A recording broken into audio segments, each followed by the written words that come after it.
Lily Cobb had been stuffing velvet capes into garment bags since dawn, and yet when the sun finally sank behind the maples fringing Crimson Hollow, she still hummed.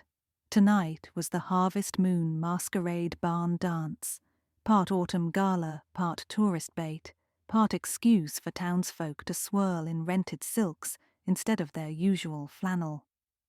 As owner of Cobb's Costume Curiosities, Lily had fitted half the county with masks and finery, so she felt like an anxious mother hen ushering ducklings to prom. The barn sat on Palmer Reed's spread, Lantern Ridge Farms, at the north edge of town. Its weather-grey boards had been scrubbed, strung with copper fairy lights, and crowned with a wooden cut-out moon that glowed pumpkin orange. A hay bale photo booth stood to one side, complete with a pair of decorative pitchforks Lily had reinforced so they wouldn't snap when over-eager teenagers posed like devils. Tonight, the props wore silk ribbons and fake ivy to soften their menace. By 8 o'clock, the gravel lot brimmed with pickups and a few cautious sedans that had braved the dirt road. Fiddle music bounced off the rafters. Cider perfumed the air. Lily, in a sapphire domino mask and a Regency gown she couldn't persuade anyone else to rent, circulated among her handiwork, checking hems, repinning feathers, and distributing compliments the way other people scattered confetti. The host, Palmer Reed himself, materialized near the cider barrel. His mask, black leather cut in the severe lines of a commedia dell'arte master, obscured most of his face, but his erect posture and silvered temples were unmistakable. He wore a scarlet tailcoat Lily had imported from New Orleans, a choice as bold as Palmer's personality. Land developer, town benefactor, ruthless negotiator. Titles changed, but the man stayed daunting. "Miss Cobb," he greeted, lifting her gloved hand to his lips. "You've outdone yourself. The town will remember this night." "Let's aim for them remembering the good parts," Lily said. "No torn seams, no fainting corseted debutantes." A brittle edge cut through his chuckle. "Let's hope for no drama at all." Lily caught the flick of his eyes toward 3 different guests. Vivian Price, the peacock-plumed chair of the Preservation Society. Ed Danner, a brawny farmer whose overalls had been swapped for a burlap scarecrow suit, and Cassandra Reed, Palmer's ex-wife, gliding in a wine-red Venetian mask that framed her smoky eyes. If feuds could ignite straw, the barn would have burned before the first square dance. Deputy Cal Brewer edged in behind Lily. His badge gleamed against the obsidian of his Zorro outfit. "Everything looks secure? As long as you don't arrest anyone for cultural appropriation," she teased. "Don't tempt me." Cal's gaze skimmed the crowd. "Sheriff's at a conference in Jackson. If folks start throwing punches, I'll need a whistle and duct tape." "Start with cider," Lily suggested. The band struck up a reel. Masked couples whirled, ribbons twirled, laughter ricocheted across rafters overlain by the sweet, damp scent of hay. For an hour, Lily floated on the pleasant exhaustion of a well-dressed crowd. Then the electricity hiccuped. The fairy lights flickered, buzzed back, and dimmed again. Fiddles screeched to a stop, murmurs climbed.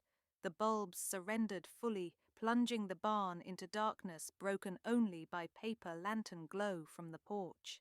A thud, a woman's gasp, splintering wood. Then a scream sliced through the dark so cleanly Lily felt it in her jawbone. The lights jittered on.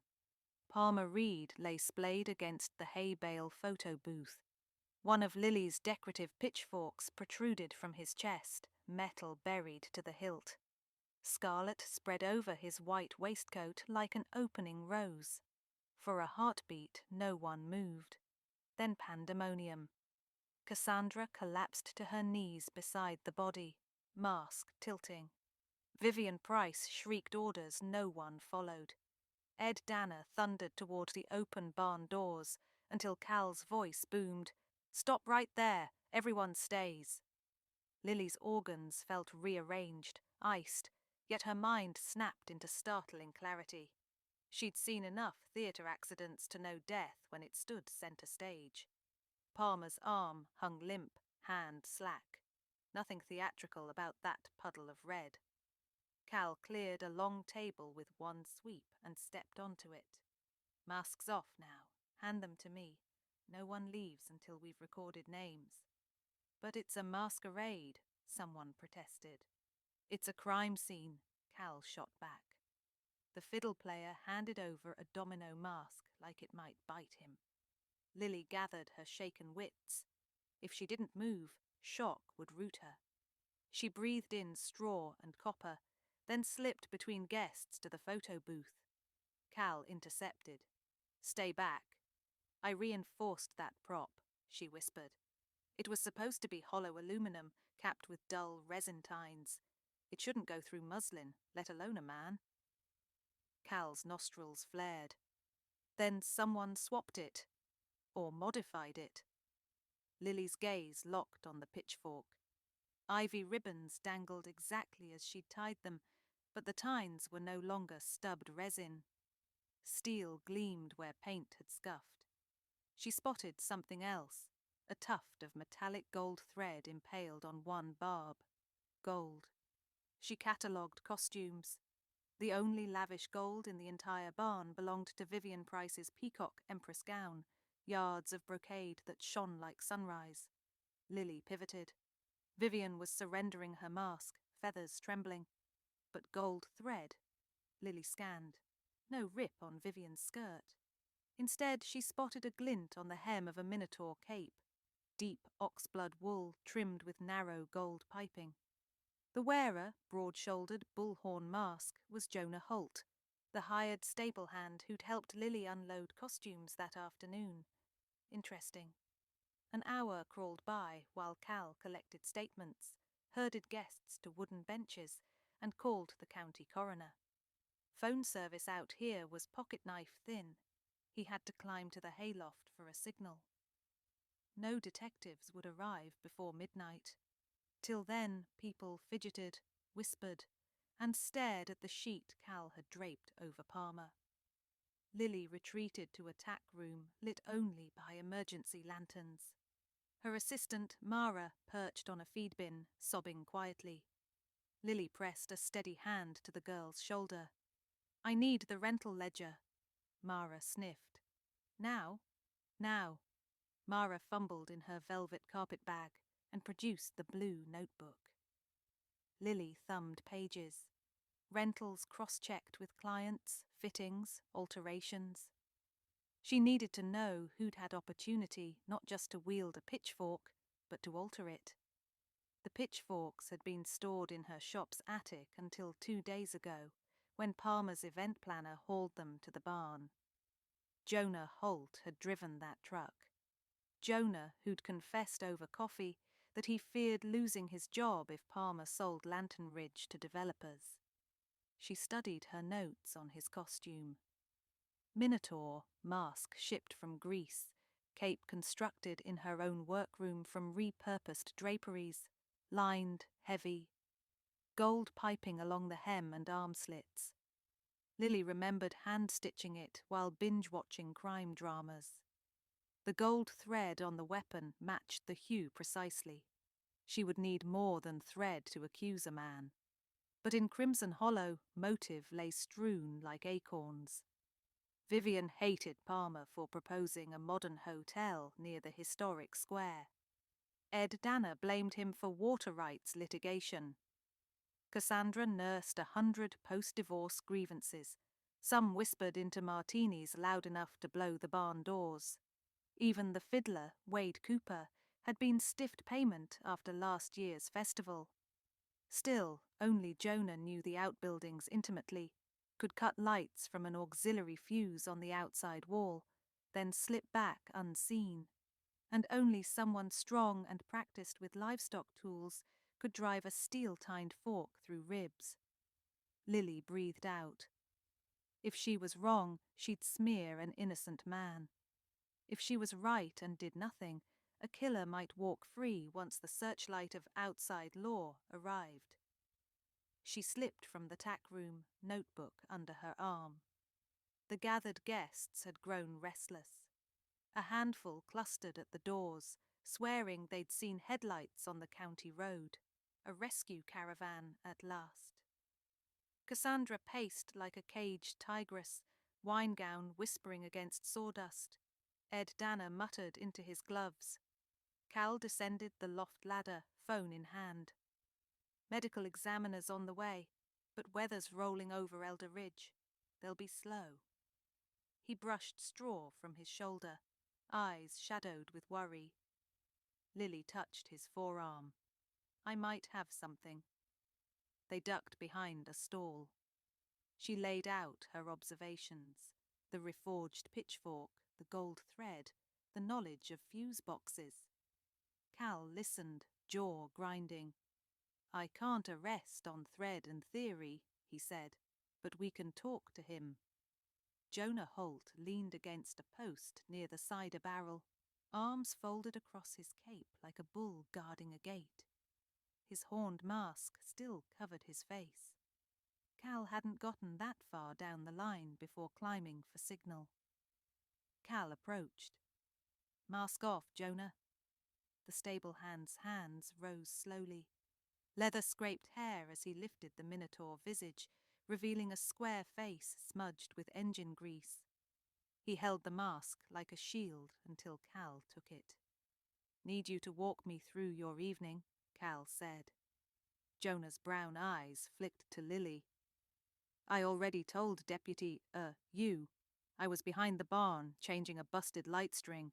Heard a scream, came running. Before the power flickered, did you see anyone near the fuse panel? Jonah shook his head. Panel's locked. Only Mr. Reed kept the key. Lily interjected. You replaced the padlock last month, didn't you? After vandals snapped the old one? Jonah's lips tightened. Yeah. And you kept a spare key in the workshop. Lily remembered him bragging about practical solutions when she'd stitched his cape. Cal pounced. You have that key on you tonight? Jonah patted pockets theatrically. Must be back at the bunkhouse. Didn't realize a broken bulb would turn me into a suspect. No one said suspect, Cal soothed. We're narrowing timelines. Jonah crossed muscular arms. Gold piping brushed straw. Lily's eyes snagged on a dark stain by the hem, darker than straw, darker than paint. She knelt, pretending to tie her shoe. The stain flaked when touched, revealing rust-brown crumbles, dried blood. She straightened, pulse slamming.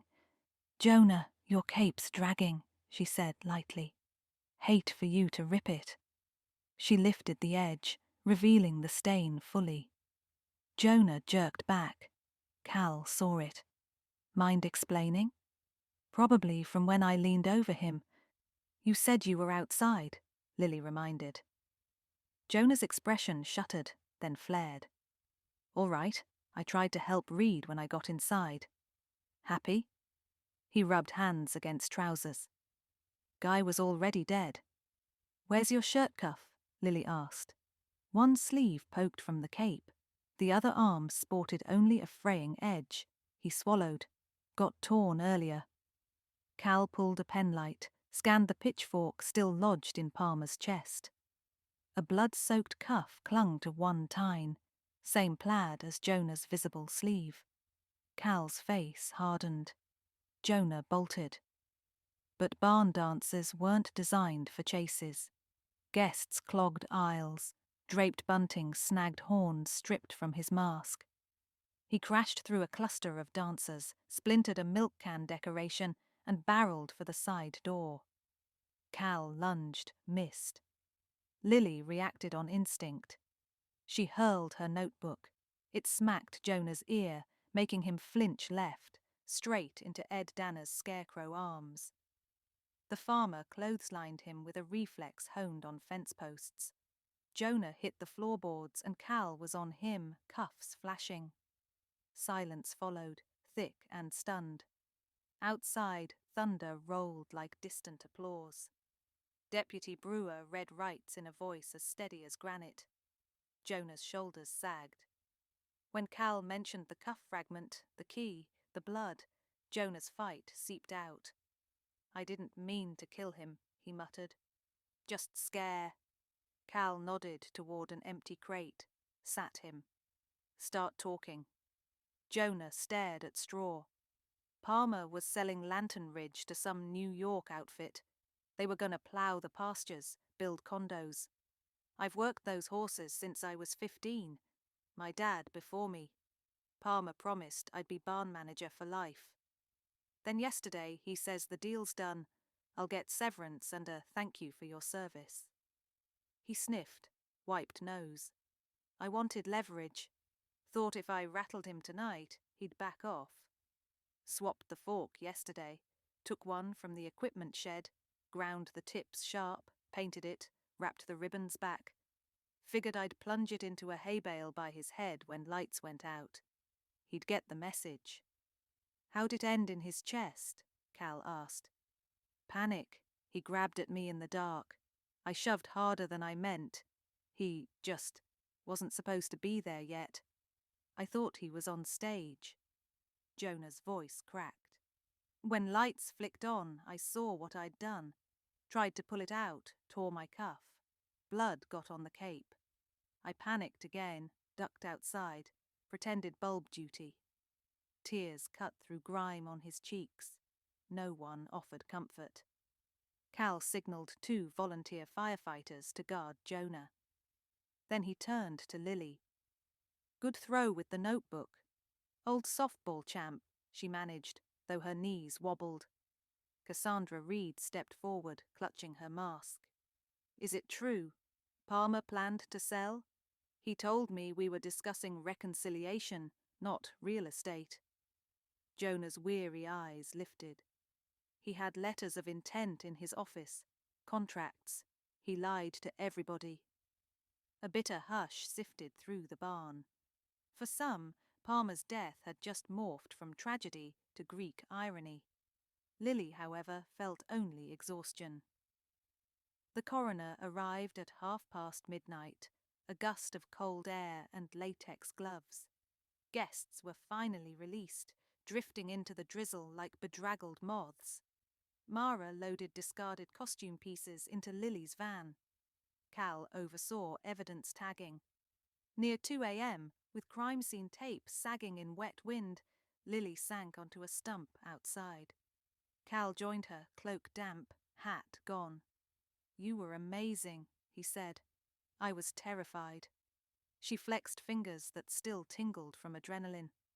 "I sell costumes, Cal. I'm not supposed to stop murderers." "You saw what I didn't. That's something." She watched red and blue lights dance across puddles. Makes you wonder how many props in life are sharper than they appear. Cal's smile was tired. "Promise me you'll keep doing what you do best, dressing us for fun, not funerals." "I'll try." She nudged his elbow. "Next harvest dance, though, you're in charge of fake farm tools." "Deal. And Lily?" "Yeah. Thank you for unmasking the truth." He extended a hand, not as a deputy, but as a friend surrendered to weariness. She took it, feeling the tremor in his grip answer her own. Above Lantern Ridge, thunder receded, and the harvest moon, now unhidden by clouds, gilded the barn roof in pale fire. Masks lay abandoned, fluttering in damp grass, their enchantment spent. The dance was over. Daybreak would bring headlines, formal charges, sticky questions about grief and greed. But for tonight, in the hush after horror, Lily Cobb sat beside the man she'd helped and listened to horses shifting in their stalls, living, breathing proof that when facades splinter, something honest must remain.